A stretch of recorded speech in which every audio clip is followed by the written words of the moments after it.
You made it. Welcome back, you BEA beautiful souls. SolidSol here, and today I want to talk about Centurion and, well, Lawbringer too. Any of the characters really that got nerfed this patch, and specifically Centurion and Lawbringer.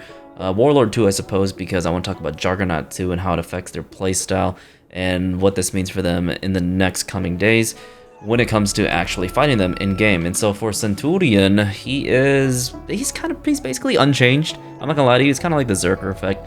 You changed like one part of his kit that should have been nerfed a long time ago. But I will say I might boost some egos of Centurion players out there, myself included. And it might even possibly cure some erectile dysfunction for some Centurion mates out there when they hear this, okay? But Centurion, like I said, is a 1v1 and ganker, but if you end up in an anti-gank situation and you win that, I mean, that's pretty impressive in my opinion, and you don't have the tools to deal with every single situation. And so it's definitely a skill-based thing, you know. Centurion takes some skill to use. A lot of people come to my streams and be like, how do you use Centurion? How are you doing so well? And it's because, well, I'm not going in there blindly. I'm positioning myself correctly. I'm charging my heavies so those heavies go at an extreme distance to land on my opponents, dealing quite a bit of damage, and I'm timing my 50-50 correctly and just making sure that I don't die in team fights and in 1v1s, and I'm messing up my ganks either. You know, the fully charged punch is a strong tool to use, but it's easily avoidable in team fights. So I need to know a lot before I can actually get good with this character, and that's gonna stroke a lot of egos, and I'm stroking my own right now, boys, I'll tell you that much. But Pugio really needed a nerf. Pugio has remained one of the best tier 3s in the entire game. It's 300 MS, unreactable, and the most important thing about Pugio, guys, it wasn't like the damage of the move, and it wasn't necessarily even the speed, even though the speed is ridiculously good. Anything that is 400 MS or under, which is 300 MS. All the hand axes, by the way, are 300 MS, like Zerker's hand axe, Shaman's hand axe. I think Shurikens also are 300 MS, so those are pretty much unreactable. You have to focus so hard on the animation and make a really good read to dodge those. But it's not impossible, I've done it myself, but you have to do it and be focused. But most of us aren't. We're pretty much drunk playing this and in pain while doing so. But anyways, I want to say that Pugio was strong for two reasons, okay? Two reasons. It pins you, and it revenge locks. Okay, you're stuck in animation to get hit by two heavies from the Centurion with either a 27 damage fully charged heavy, or if you saw that the enemy was trying to peel for him, or there's like some enemy that was gonna come very, very soon, and you don't have time to do a fully charged heavy. You have time to use a 23 damage normal heavy, and that is still a lot of damage. 23 plus, I believe it was 25. Yeah, it was 25, and then 15 or 25 plus 27 was going to be 52 damage, and compare this contrast to Longbow, which is 700 MS. That's a lot of damage, but now that they nerfed Pugio down to 15 damage, and so with 15 damage plus a 27 damage heavy attack, it is still going to be a lot of damage, in my opinion at least. I mean, 15 plus 27 is 42 damage, and if you compare this to 15 plus 23 when you don't have enough time to land another fully charged heavy, it's about, I believe, 38 damage total. So 15 plus 23 is 38 damage for a tier 3.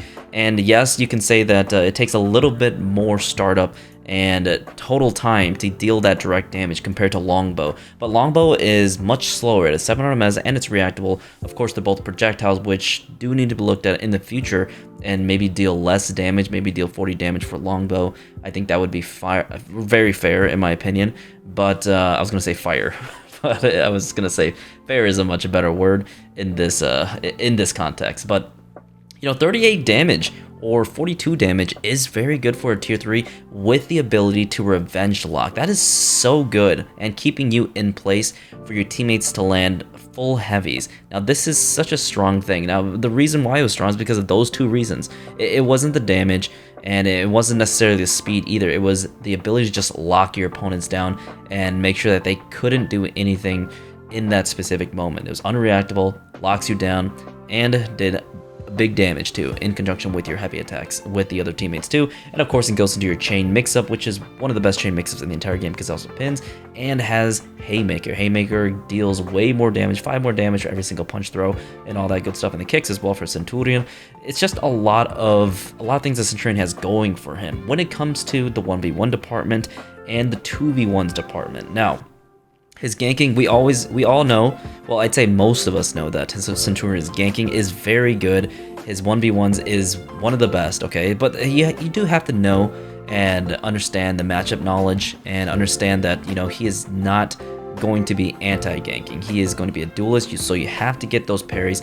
You have to hit them with those delayed variable timed heavies, because that is going to be his bread and butter. And you have to know about the double dodge technique with his charged punch these days, because a lot of people are doing that. So when you charge your bash, either let the level 2 fly or fully charge it, feint it, go into a kick, or feint it, go into a guard break. I like doing the feint into a kick because I get my haymaker damage. The guard break is nice, and it is very good damage when you get a 23 damage heavy, and you might be near a wall. But, you know, there's a lot of different options for Centurion when it comes to wall punishes and just parry punishes. That's the fun thing about Centurion. He has the best heavy parry punish in the entire game, and you can't downplay that at all. That is one of the reasons why he's so good right now. When he's overtuned like that, he's gonna be a good character.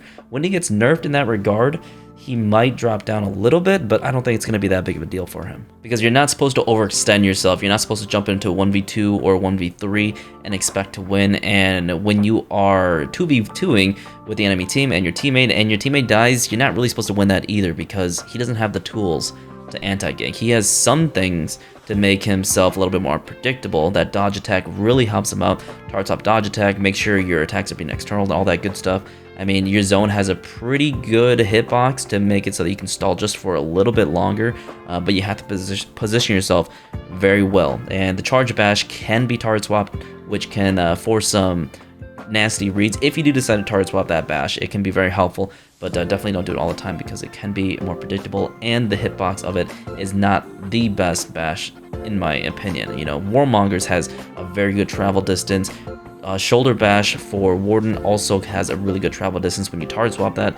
Even target swapping Griffin's chain kick is mighty impressive, because the follow-up heavy attack can be target swapped too. So that's really cool. That's honestly really cool. Warmonger can also target swap her heavy attack too after landing the fully charged bash. But Centurion, it's a little bit risky. You don't really have that much options to deal with people when you do land a pin of your fully charged pin. So you kind of have to just do nothing or just stall, and that's kind of your job when you're stuck in that situation. You're supposed to die and stall, and don't be upset if you do die, because his job, his role in this game is to gank. And I know a lot of people like to duel and get some anti-ganks, which you all should try to do. It's mighty respectable, but that doesn't mean you should be upset at the game when your character is not great at everything, because we know characters that are good at everything. Orochi, Afira, Jang Jun, all these heroes, Ocelotl, they can pretty much do everything, and that's really unfun for people that actually play Centurion. I know that for a fact. A lot of people don't want to be doing every single thing. You want your character to have some skill expression and a high skill curve, but still be a pretty good character all around. And Centurion is a good character all around. He just doesn't do everything, and that is what we want. We don't want to make every single character busted in their own way. We want them to have skill expression and a high skill curve, like I said before, okay? When you're playing a character like Afira, Orochi, Ranging Guard, they have all the tools to deal with pretty much every single situation. When you play a character like Lawbringer, Centurion, that's skill. I don't mean to like inflate the egos of these players, especially Centurion players. Centurion is already a pretty strong character. When you're playing Lawbringer, I'd say that takes a little bit more skill, but Centurion, if you do get stuck in certain situations and you don't overextend and you know where to be at the correct timing, then I think you do have that skill set, and you can definitely transition it to a higher tier character and just dominate the games. You know, you just dominate the games tremendously. But when it comes to Centurion and Lawbringer, you know, these characters, they definitely don't have all the tools. If they had all the tools, would they be as fun? I mean, I think it's a subjective thing. You do have fun when you play a high tier character. I certainly do, but I think there's some nuance to that, because as soon as you start winning every single game and it's not that challenging, are you really having fun anymore? I think people come home after work, they definitely do just want to stomp on people and have a good time, and I totally understand that. I respect that. But people who play this game a little bit more religiously and want to commit themselves to actually getting good at the game and love it for the fashion and for the characters, then you definitely want to challenge yourself to an extent. Not too much, but also get some really nasty plays, because your character is not an S tier, right? Your character's not an S tier. Centurion is pretty close to an S tier, but I'd say he's just like an A tier character. If you see my tier list, I think I'm still gonna put him in the same tier list when I do make a new one after the samurai character comes out, which is probably gonna be Benkai. But at the end of the day, that's all I really want to say about Centurion. He is gonna be a great character with the Pugio nerf. I don't think this is a big deal at all. Once they address his double dodge issue where people just double dodge his level 1 and his level 3, I think he'll be a much stronger pick. But he is going to suffer because they're going to remove that heavy parry punish, which he doesn't really need, but you know, it's still one of his strongest tools to date. Does 22 damage for a heavy parry. That's ridiculous. It's super duper strong, and my gosh, your willy is gonna get bruised when you fight a Centurion that knows how to parry. I can tell you that much. A Centurion that knows how to parry is one of the scariest thing in the entire game, because one parry punish is gonna screw you over, and it's not fun because the wall punishes are pretty freaking good with him. He has the best wall punishes in the entire game. We can talk about Centurion getting a dodge bash in the future maybe, because I would not be against that idea, just a dodge bash, one timing dodge bash, not a variable timed bash, because he already has that forward dodge bash, which is really good. The side dodge bash would help him out in less situations, but then he would already have a dodge light, and that is supposed to be used pretty sparingly in team fights. You don't want to be throwing that out willy-nilly, and you don't want to be throwing that out that much in 1v1s either, unless you're making a pretty nasty rare dodging something on orange. And that's something that you do, that's something that I don't want for Centurion, because then he'll start to have like almost every single option in the entire game. And, like, just having a dodge bash in itself is very good, especially if it has iframes. And if it has iframes, then it's going to be ridiculously good. You know, we talked about giving iframes for Lawbringer, which we're going to talk about very soon, and that would help him out tremendously in my opinion. But I also like to point out that Juggernaut was nerfed. So Juggernaut has been nerfed, and it's been nerfed pretty significantly. There are two reasons to use Juggernaut, okay? The first reason is to stall on point and have that damage reduction. So those two things, like when you pop Juggernaut, you take reduced damage, and now you can stall for an extra, extra 5-10 seconds without being absolutely destroyed, because ganks are incredibly powerful in this. Well, actually, it's been powerful for a very long time, especially since Ubisoft has been making characters that pretty much have pins that can 100 to 0 you. Magi, Afira, Ocelotl. If you haven't seen those ganks, my gosh, you are one of the lucky ones, I'll tell you that much. But when it comes to Lawbringer or Warlord, going onto a point, even Conqueror too, God bless his soul. God bless his soul. That guy has just been getting shafted over and over again. But back to the point at hand here, is that when Lawbringer or Warlord go onto a point and they pop Juggernaut against a 1v2, that's good value. It's good value for tier 2 because it stops them from dealing as much damage, potentially, and one-shotting you. And so with this huge nerf, now you don't get that much damage reduction anymore. It is absolutely ginormous. The damage reduction on this has been just absolutely shafted, and for good reason too. So if you didn't know the values, it used to be 50% damage reduction, and now it's going to be 20%. So that's a 30% decrease, which is huge. It's honestly huge, and the cooldown has been increased to 120 seconds, up from 90. Now for tier 3, that's good. I mean, for tier 2 actually, it's a tier 2, and it's up to 120 seconds now. So that's a pretty high tier 2 cooldown, but with the amount of use it has, I'd say that's pretty fair. Juggernaut is still gonna be, I don't know if it's gonna be an amazing pick. I tried it before, and I've never really used Juggernaut that much on my Lawbringer. I used it a lot on my Warlord, and it helped me tremendously. So with Lawbringer, I prefer running Righteous Deflection. It is much better in my opinion. You have a little bit more versatility when it comes to surviving, but for Juggernaut, the second part of Juggernaut on why people use it, very important, is that you get hyper armor. You get hyper armor, and this is gonna help you out a lot. It's gonna help you out in like pretty much any single situation. So if you actually do get bashed and hit, you're not gonna take that much damage, and you can just interrupt people, which is good. Now Juggernaut, it's still gonna have that. It still has its use, but now you just can't be throwing out attacks whenever you want. The best place, the best time, there's 2 times to place to use Juggernaut is when you're in 1v2 and when you're in team fight, 2v2. So that means that you can throw your heavies and get into your chain mix-up without being interrupted unless someone bashes you. And you don't really want to do that because Lawbringer has improved hitboxes on his heavy attacks, on his neutral, chain, and chain finisher. So that makes him pretty good when it comes to Juggernaut. You can be a pretty strong team fighter. But Ubisoft doesn't want, here's the thing, Ubisoft doesn't want you to be that brain dead, even though they've been making Afira, Ocelotl, Magi, the Vagguard. They don't want you to use a feat that makes you brain dead. They want you to use a character that is brain dead. That is what they want, okay?